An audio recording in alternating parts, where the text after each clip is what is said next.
Pengertian cerpen, jenis karya sastra yang dipaparkan atau dijelaskan dalam bentuk tulisan yang berwujud sebuah cerita atau kisah. Cerpen disebut juga dengan sebuah prosa. Ciri-ciri cerpen. Pertama, kata dalam cerita tidak lebih dari 10.000 kata. Kedua, habis ceritanya jikalau dibaca dalam keadaan duduk. Ketiga, tulisan lebih singkat jika dibandingkan dengan novel. Keempat, tokoh cerpen sederhananya karakternya tidak mendetail. 5. Bersifat fiksi. Struktur cerpen meliputi abstrak, orientasi, komplikasi, evaluasi, resolusi, koda.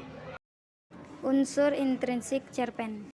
Pertama, tema. Ada berbagai tema yang bisa dibahas dalam cerita pendek, mulai dari asrama, sosial, budaya, sampai keluarga. Kedua, tokoh dan penokohan.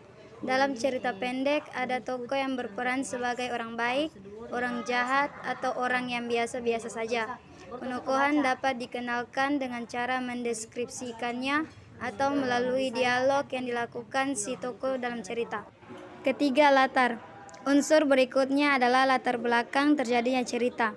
Selain latar tempat dan waktu kejadian, peristiwa yang sedang terjadi dalam cerita juga merupakan latar. Keempat, alur. Berikutnya adalah alur dalam cerita pendek. Apakah alur yang digunakan adalah maju-mundur, mundur-maju, atau bahkan campuran. Yang kelima, sudut pandang. Sudut pandang yang digunakan dalam cerita pendek juga masuk ke dalam unsur intrinsik. Sudut pandang yang digunakan bisa berupa orang pertama, orang ketiga, dan bisa juga mendapatkan sudut pandang orang kedua. Yang keenam, amanat. Selanjutnya adalah amanat yang terkandung dalam cerita.